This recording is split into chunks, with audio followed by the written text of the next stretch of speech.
Hola, bienvenidos a la primera clase auxiliar de nuestro curso de electrodinámica con el profesor Marcel Clerc. Bueno, yo soy Eduardo Droguet y voy a ser su profesor auxiliar durante este semestre. ¿Ya? Estas clases las estoy grabando en la casa, puesto que hasta ahora no hemos podido conseguir una sala que tenga cámara, pero mi idea es grabarlas en la propia sala cuando estemos ahí, así que grabo también las preguntas que hacen. ¿Ya? Que eso también siempre ayuda. Ok. Entonces, voy a empezar a compartir en la tablet para que veamos el enunciado de esta primera clase que principalmente es de repaso del curso de electromagnetismo, puesto que yo sé que a esta altura tienen electromagnetismo hace ya un año y hay cosas que es muy bueno tenerlas frescas para así poder abordar de buena manera las materias nuevas que van a empezar a ver. ¿Ya? Entonces, este auxiliar son dos problemas. El primero, básicamente nos dan un cierto potencial electrostático y gracias a ese potencial o utilizando este potencial tenemos que encontrar cuál es la distribución de carga que lo genera. Y el segundo problema es para recordar las ecuaciones de Maxwell, por supuesto, muy importantes. Así que vamos con el primer problema, que es de un átomo de hidrógeno, que nos dice que en su estado de menor energía, el potencial electrostático que genera este átomo de hidrógeno está dado por esta expresión que está acá, esta expresión de acá,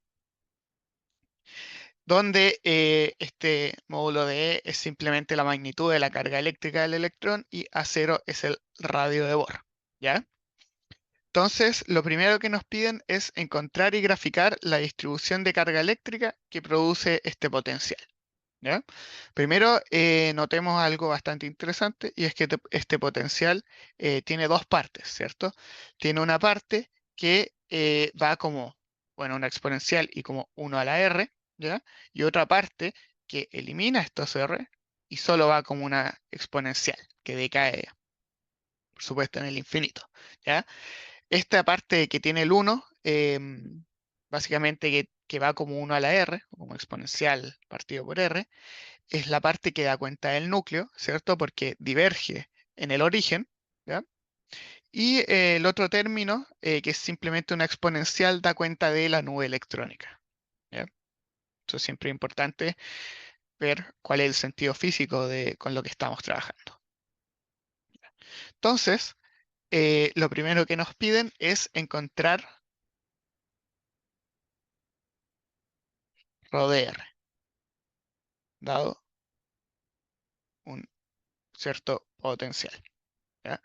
Para eso, para encontrar esta distribución de carga, utilizaremos la ecuación de Poisson.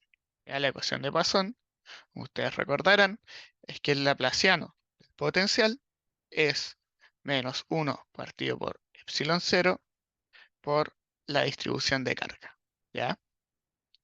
Acá es la ecuación de Poisson, una ecuación muy importante que se ve en el curso de electromagnetismo. Em, y esto acá es lo que vamos a utilizar, por lo tanto vamos a tener que calcular el laplaciano del potencial que nos dan, que es este que voy a estar escribiendo acá. Laplaciano de partido por 4 pi epsilon 0 por exponencial de menos 2r partido por a0 dividido en r más la exponencial de menos 2r partido por a0 a 0. ¿Ya?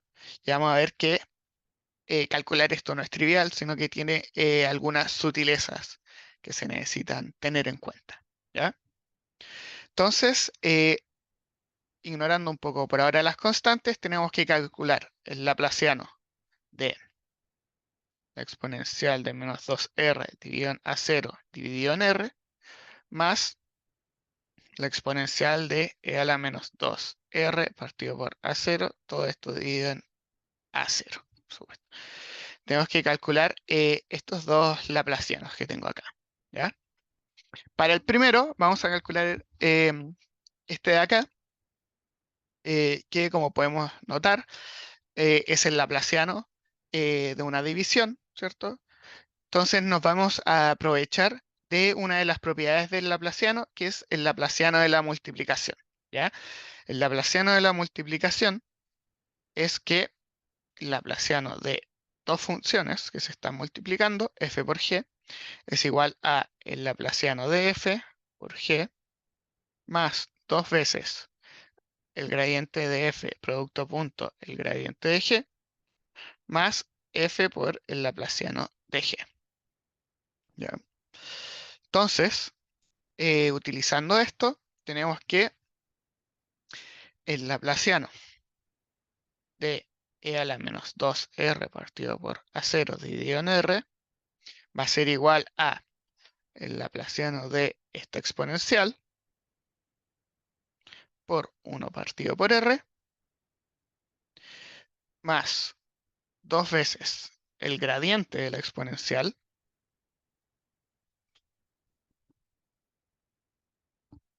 producto punto el gradiente de 1 partido por r más la exponencial por el laplaciano de 1 partido por r. ¿Ya? Entonces, vayamos calculando cada término por separado. Vamos a ir con este primero. Tenemos que, primero, el gradiente de esta exponencial es simplemente la derivada en r por este vector unitario, retongo, y esto simplemente nos baja un menos 2 partido por a0.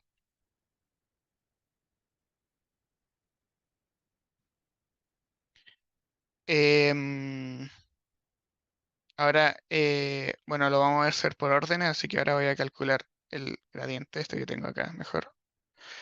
Vamos así, mejor más ordenado. El gradiente 1 partido por r es dA de r, 1 dividido en r, r tongo. Esto es igual a menos 1 partido por r cuadrado en r tongo. Por lo tanto, este término que solo tiene gradientes, 2 por gradiente de la exponencial, producto punto el gradiente de 1 partido por r, es simplemente 4, 4 partido por a0, la exponencial dividido en r cuadrado. Ya. Entonces tenemos listo este término de acá. Ahora vamos con el término del laplaciano, ahora sí, de la exponencial. Recordamos que el laplaciano de una cierta función de r solamente es simplemente 1 partido por r cuadrado, dA de r cuadrado, dA de r de esta función. Ya este curso ya se van a ir dando cuenta que en verdad es harto cálculo, así que solo queda ejercitar, por supuesto, calcular. Entonces, esto de acá me baja unos 2 partido por a0. Ya lo voy a copiar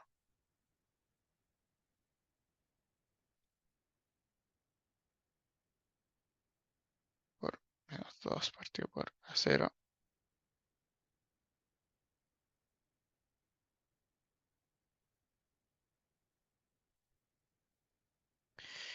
Y esto es menos 2 partido por a0, 1 partido por r cuadrado de a de r de r cuadrado por la exponencial.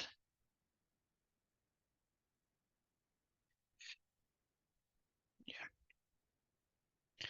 Vamos entonces calculando esta última derivada.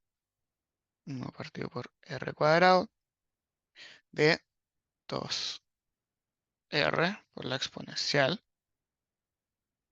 más este menos 2 partido por a0 de r cuadrado por la exponencial.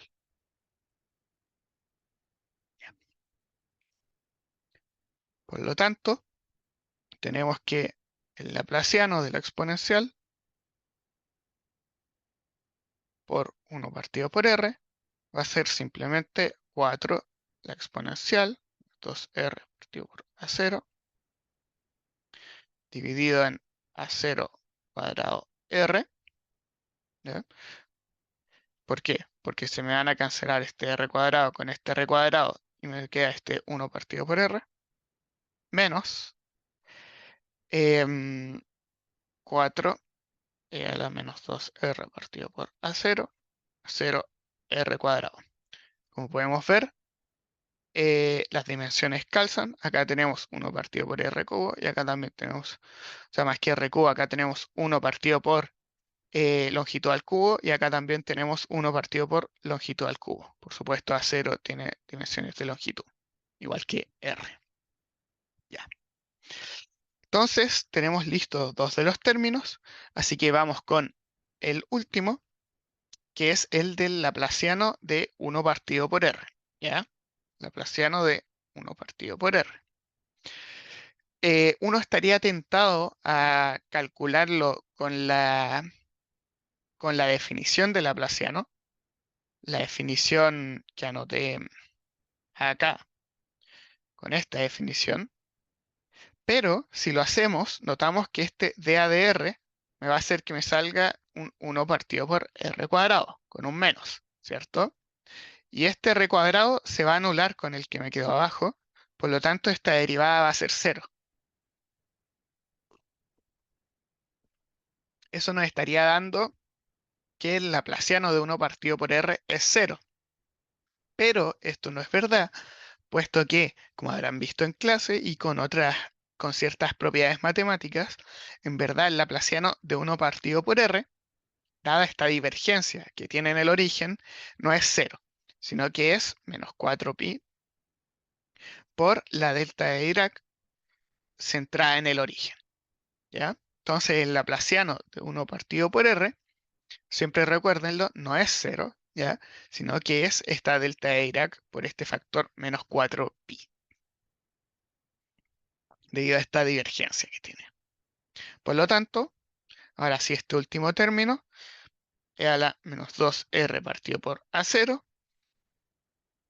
por el laplaciano de 1 partido por r es simplemente menos 4pi por esta delta de Dirac en 3 dimensiones por e a la menos 2r partido por a0. Ya, súper bien.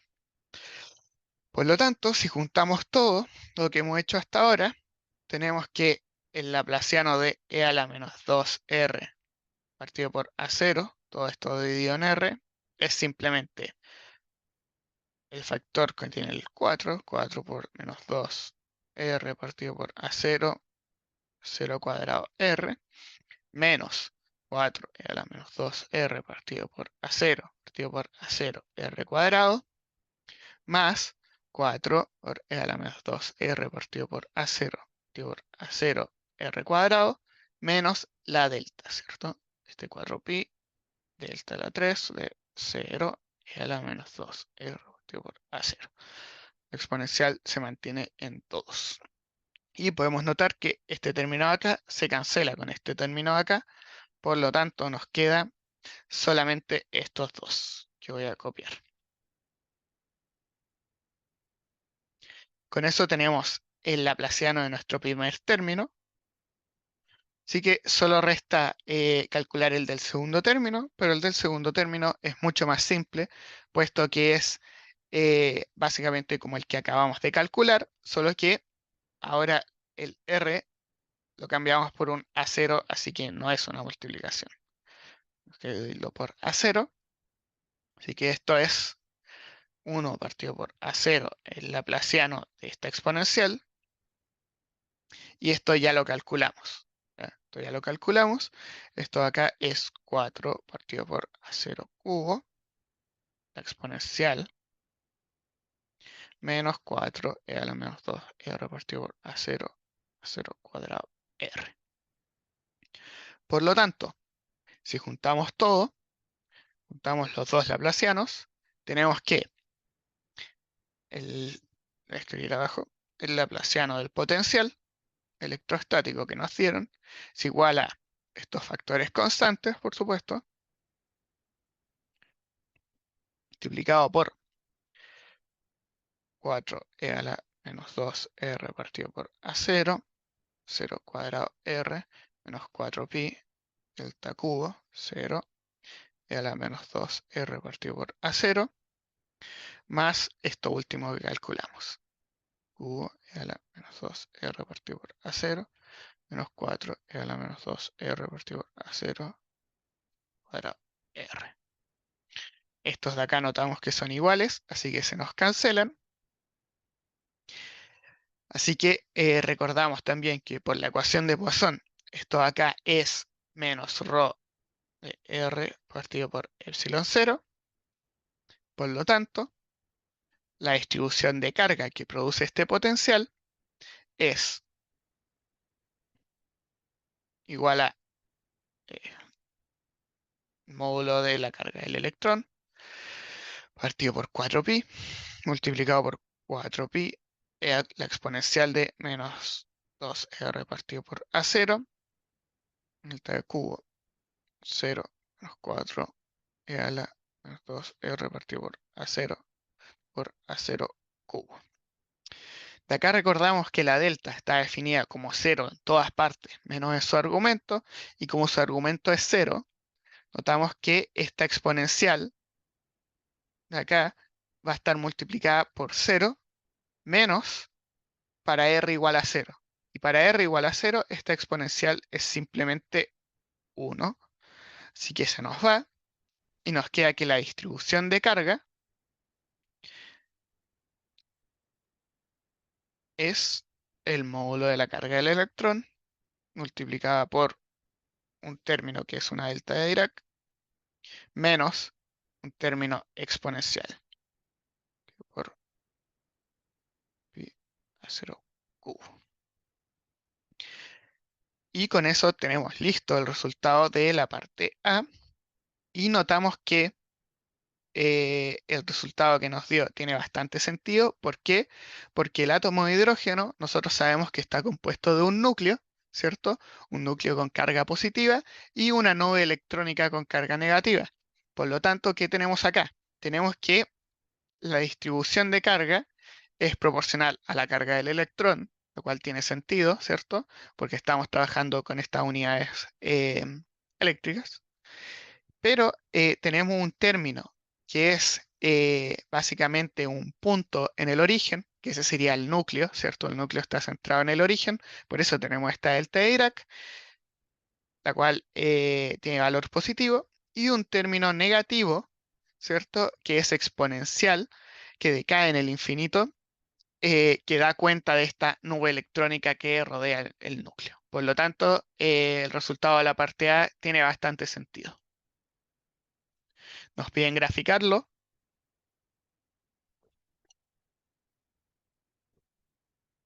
Así que tenemos que la distribución de carga, hacer el gráfico acá,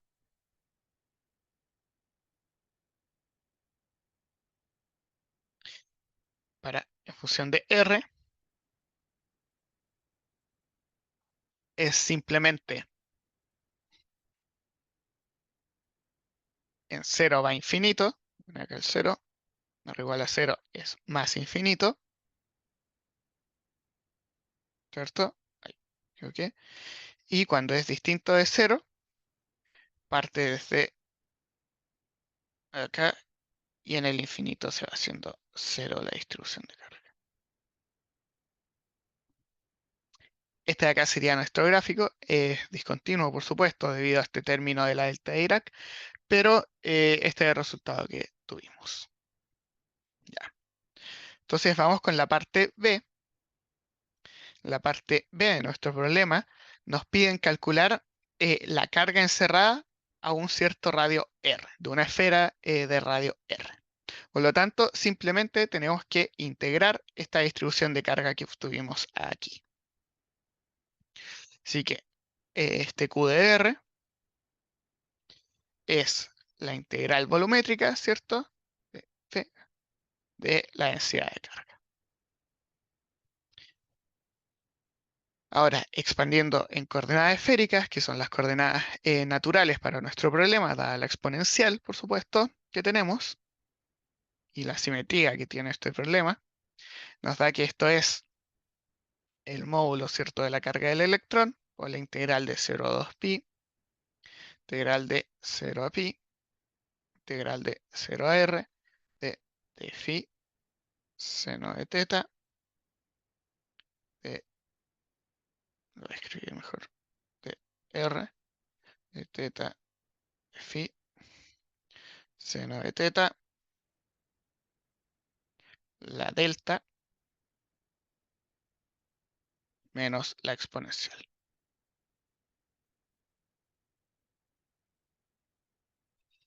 Ya.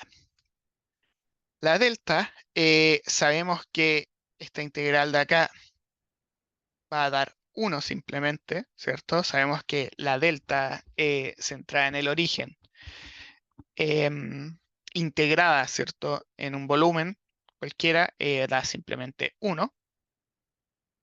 Por lo tanto, este primer término de acá es la carga del electrón, ¿cierto? Y ahora tenemos que calcular la segunda integral, que es la que contiene esta exponencial.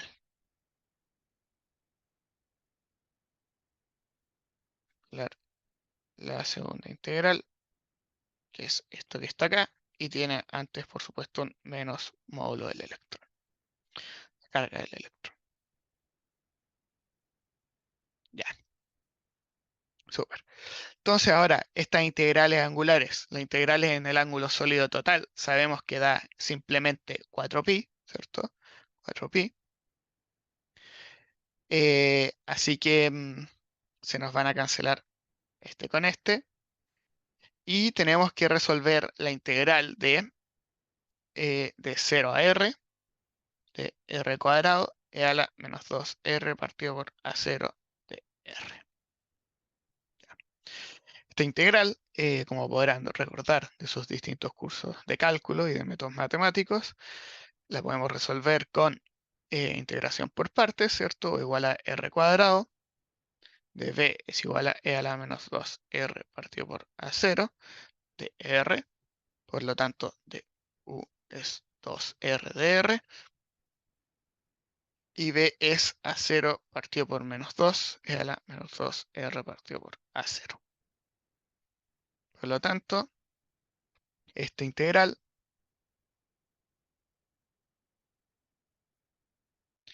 es, recuerden, u por b, ¿cierto? Evaluado en estos dos límites,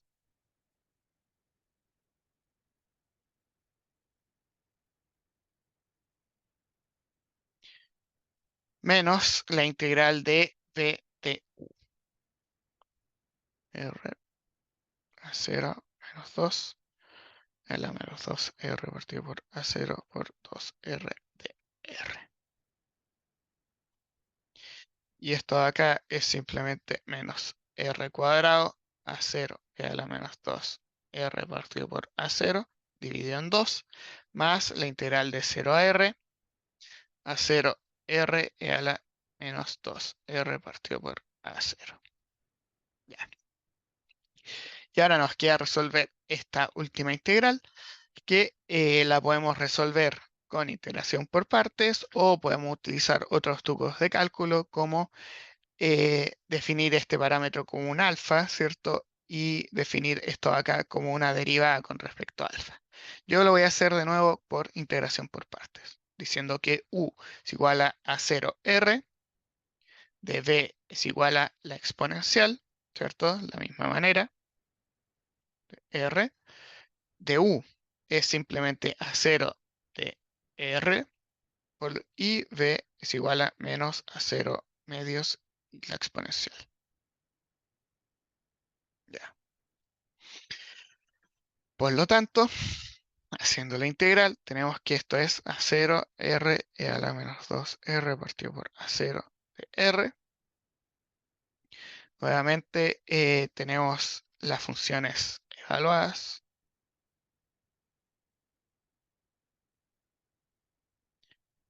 0r más, puesto que el signo menos lo transforma en un más r a 0 cuadrado medios r a 0 de r. Y esto de acá, resolviendo la integral y evaluando el primer término, es a 0 cubo partido por menos 4 y a la menos 2r partido por a 0 de 0 a r.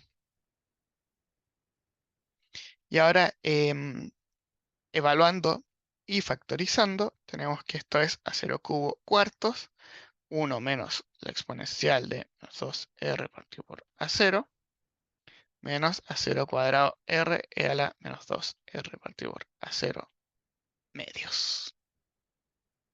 Ya.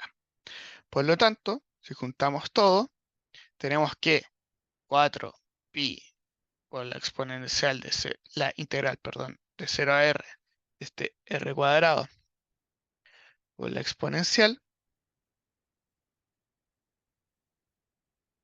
es 4pi menos r cuadrado a 0, r partido por a 0 medios,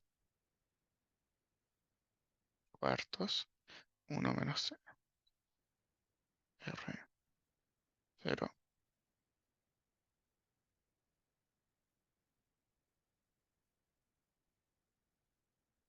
medios. Ya.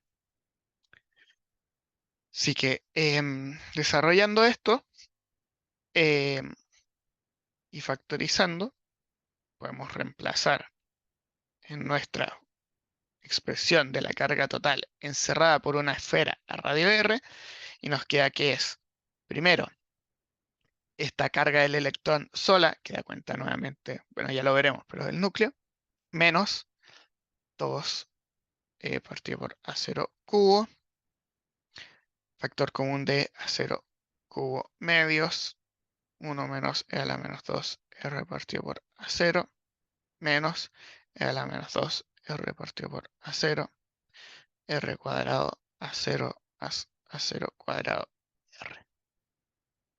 Ya. Podemos notar que em, si entramos estos factores menos la carga del electrón, nos quedaría que esto es carga del electrón menos la carga del electrón 1 menos esta exponencial menos 2 y a la 2r partido por a0 r cuadrado, a0 cuadrado menos 2 menos 2r partido por a0 r partido por a0. Notamos que esta carga de acá, que queda sola del electrón, se cancela con este 1 que está acá, por este signo menos, por supuesto, porque está multiplicada por la carga del electrón, y quedamos con lo siguiente, quedamos con la carga a la menos 2r partido por a0 más 2 a la menos 2r a 0, r cuadrado a 0 cuadrado más r partido por a0. Ya.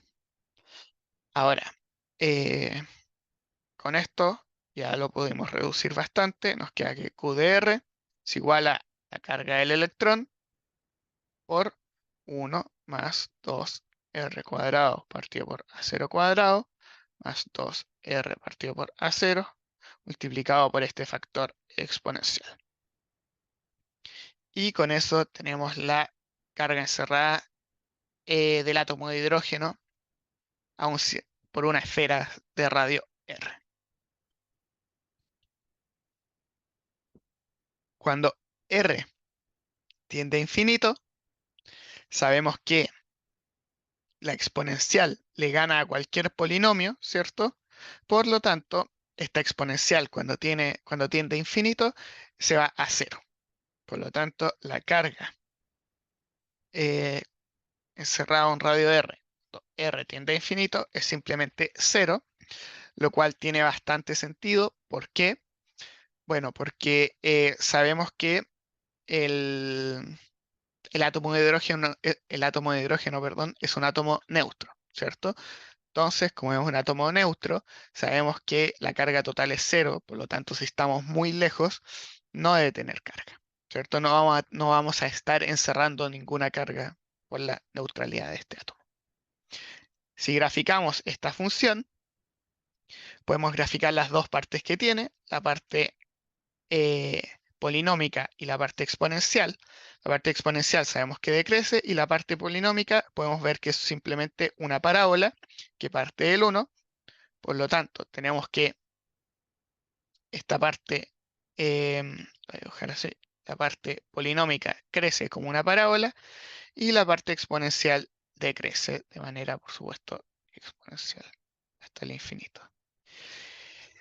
Y nuestra función es una multiplicación de estas dos, por lo tanto va a ser algo que está acá entre medio, va a ser algo que primero gana, primero es 1, ¿cierto? Parte de acá desde el 1, y crece, se mantiene de acá de esta manera, pero eventualmente la parte exponencial le gana a la parte polinómica, así que decrece y se va a 0.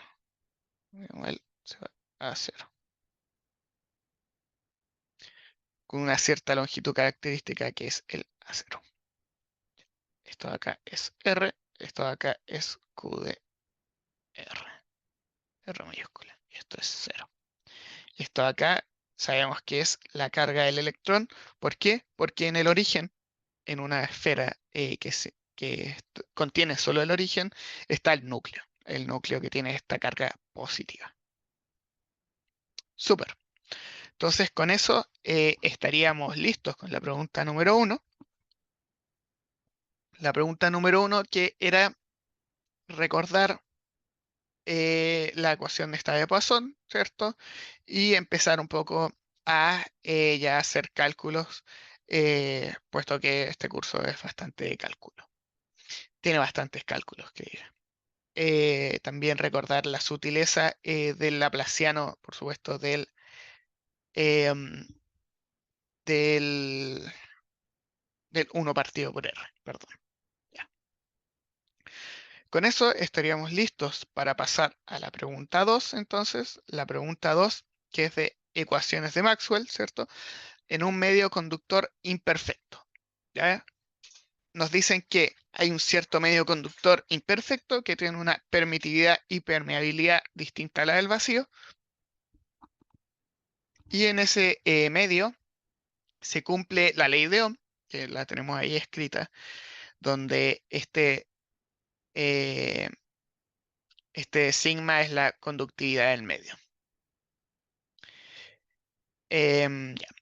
Lo primero que nos piden es encontrar las ecuaciones de Maxwell en el medio.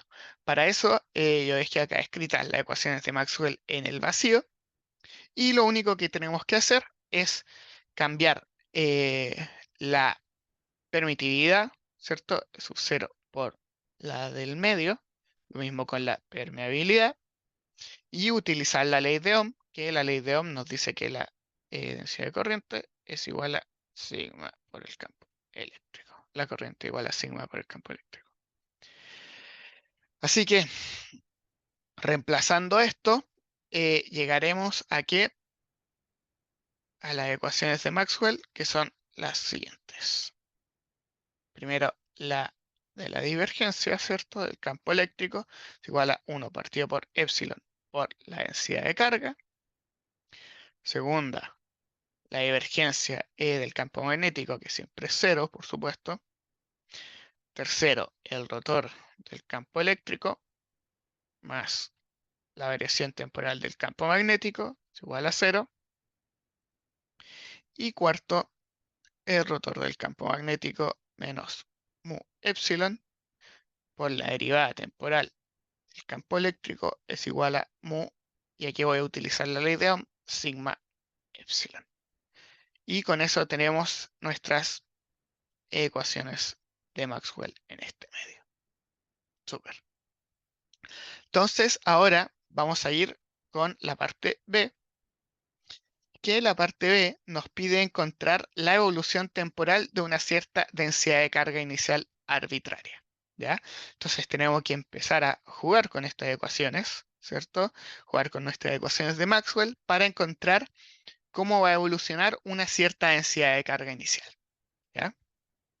Lo que yo propongo, primero vamos a ponerle números, esta es la ecuación 1, 2, 3, 4. Lo que propongo es que hagamos la divergencia de 4. ¿Por qué? Porque de esta manera tendremos que la divergencia de este rotor menos mu epsilon, la divergencia de la derivada temporal,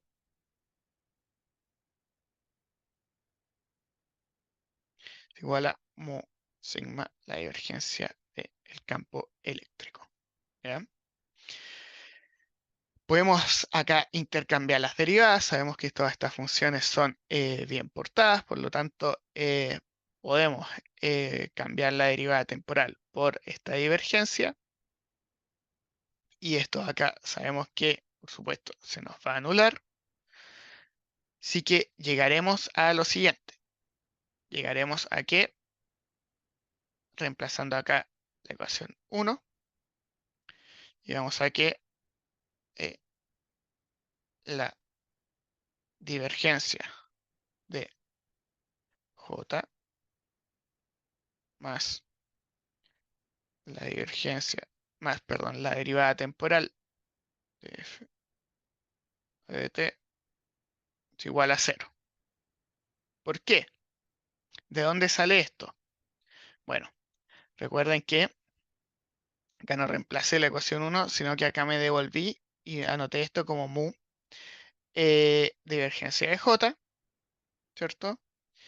Y acá intercambié las derivadas y esto acá de a de t de la divergencia de, y acá sí reemplacé 1. Por lo tanto, llego a esta ecuación que es bastante importante. Esta ecuación de acá es simplemente la ecuación de conservación en el medio, ¿ya? Ustedes saben que la carga no se destruye, sino que se tiene que, si es que se está disipando, por ejemplo, si es que se está moviendo, si es que está cambiando en el tiempo, tiene que irse a alguna parte. ¿Y a dónde se va? Bueno, esto está codificado por la divergencia de esta corriente, ¿ya? Así que llegamos a esta ecuación que también es bastante importante en el curso, la ecuación de conservación. Y ahora sí, reemplazando la ley de Ohm acá, tenemos que esto de acá es sigma, em, la derivada, la divergencia, perdón, de campo eléctrico. Y ahora de nuevo reemplazamos 1, esto de acá es 1 partido por epsilon por este rho, sigma rho partido por epsilon.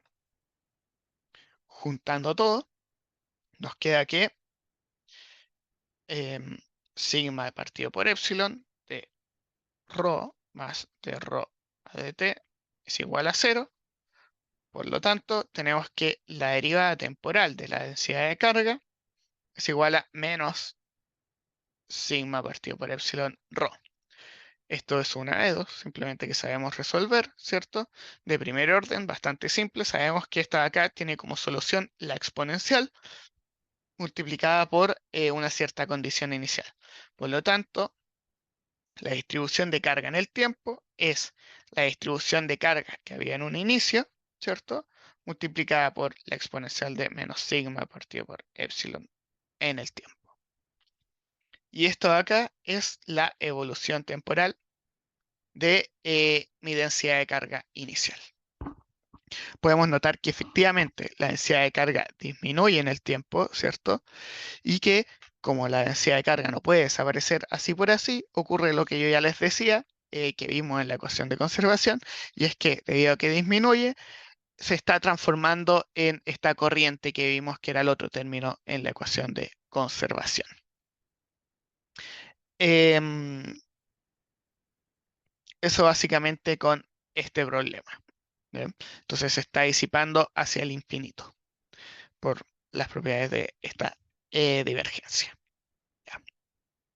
Y en clase les alcancé a hacer el problema C, que es el problema propuesto, que es encontrar la ecuación de ondas para el campo eléctrico y para el campo magnético. Así que también lo haré acá.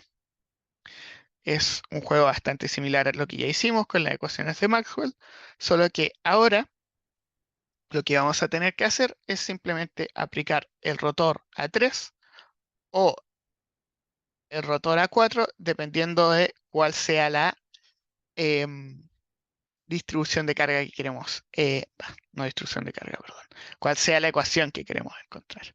Hagámoslo a 3 primero. Esto de acá es el rotor de el campo eléctrico más la derivada temporal del rotor del campo magnético. Es igual a 0. ¿Cierto? Eso es lo que me dice la ecuación 3. Ahora, tenemos que calcular esto, que, como ustedes saben, la tan conocida regla del chanchito nos dice que esto de acá es simplemente el gradiente de la divergencia de E menos producto punto de estos dos nabla por E más la derivada temporal de, para esto utilizamos la ecuación 4, la derivada temporal de mu epsilon ADT más mu sigma E 0, 0. Como ustedes saben, la regla del chanchito nos da esto porque están estos dos y el del medio hace oink y sale para afuera y ocurre lo mismo después con la otra permutación, pero con un signo menos. Tenemos esto. Ya, no le daré más vuelta a la regla del chanchito. Em, ya. Esto de acá podemos recordar que es simplemente 1 partido por, lo podemos definir con V, que sería la velocidad de las ondas, la velocidad de la luz en este medio, ¿cierto? De la misma manera que cuando tenemos las constantes del vacío, esto es 1 partido por c cuadrado, donde c es la velocidad de la luz en el vacío, pero en este caso no es igual a c, puesto que estamos en un medio distinto del vacío. Ya, esto de acá es por la ecuación 1, rho partido por epsilon, y esto de acá es simplemente un laplaciano. Por lo tanto, tenemos que esto es el gradiente de rho partido por epsilon, perdón, menos el laplaciano del campo eléctrico, más 1 partido por v cuadrado, la segunda derivada temporal del campo eléctrico, más mu sigma de ADT del campo eléctrico, igual a 0. Luego, nosotros ya vimos qué es lo que ocurre con la distribución de carga en el tiempo. Y podemos ver que en un tiempo muy grande esta distribución de carga va a ser prácticamente 0, ¿cierto? Y de hecho se va a homogeneizar. Por lo tanto, este término, para t muy grande, donde este muy grande significa mucho mayor que este factor que tengo acá, entre paréntesis, t mucho mayor que 1 partido por rho partido por epsilon, tiende a 0. Por lo tanto, nuestra ecuación de ondas va a ser el laplaciano menos 1 partido por v cuadrado, t cuadrado de t cuadrado.